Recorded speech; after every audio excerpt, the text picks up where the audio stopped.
welcome to our history podcast, Saved by the Liberty Bell. We are your hosts, Annalise, Gael, Zoe, and Madison.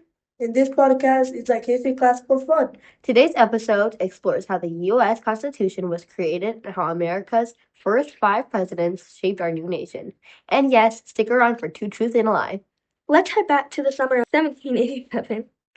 Philadelphia, the states had just won independence, but the country was falling apart under the Articles of Confederation.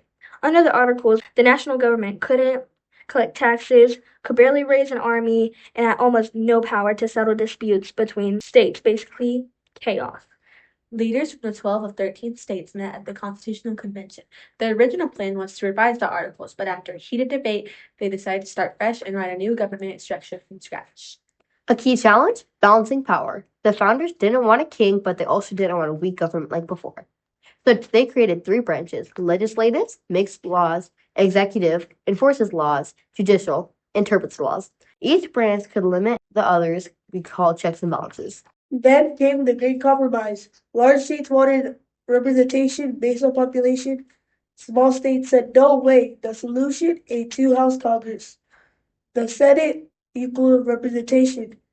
Number 2, the House of Representatives based on population. Another debate was over individual rights. Many refused to ratify the Constitution unless it protected freedoms like speech, religion, and fair trial. So the Bill of Rights was added. 10 amendments ratified in 1791.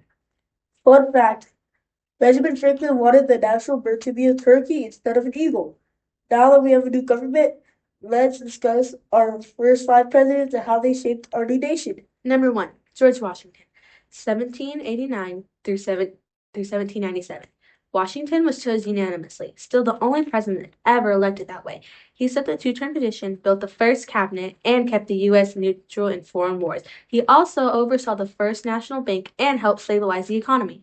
Number 2, John Adams, 1797 through 1801. John Adams was a brilliant lawyer and diplomat. He helped negotiate peace with Britain and later with France.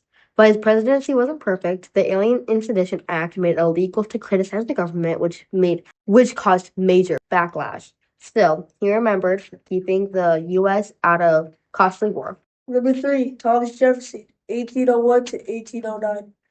Jefferson, the author of the Declaration of Independence, believed in a small government and individual rights. His biggest presidential achievement was the Louisiana Purchase, doubling the U.S. territory about 3 cents an acre. He also sent Lewis and Clark to explore the West.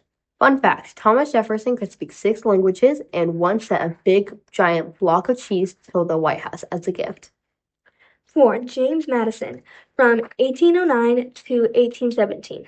Madison, often called the father of the Constitution, helped design the very document we're talking about. During his presidency, the U.S. fought Britain in the War of 1812, proving America could defend itself. Afterwards, American pride and industry grew stronger than ever. Number 5, James Monroe, 1817 to 1825. Monroe's presidency is known as the era of good feelings because Americans felt united and confident. He issued the Monroe Doctrine, warning Europeans to stay out of the Western Hemisphere. This policy shaped the U.S. foreign relations for generations. Game time. Can you spot the lie? Number 1, George Washington never lived in the White House. Number 2, Thomas Jefferson bought the Louisiana Territory from Britain. Number 3, John Adams and Thomas Jefferson both died on July 4th. I know number 1 is true. Washington worked out of New York and Philadelphia. And number 3 is true. Adams and Jefferson died on the 50th anniversary of the Declaration of Independence. Good job. So the lie is 2. Jefferson bought the land from France, not Britain. From writing the Constitution to building a new government, the early leaders of our country helped shape the democracy we live under today. 5 presidents and 5 different visions for America's future. Thanks for tuning in to Saved by Liberty Bell. Stay curious, stay free, and keep ringing that Liberty Bell. If you enjoyed today's episode and want to learn more, make sure you hit the like, subscribe, or follow button so you can get notified when our new episodes are released. We'll see you next time. Bye.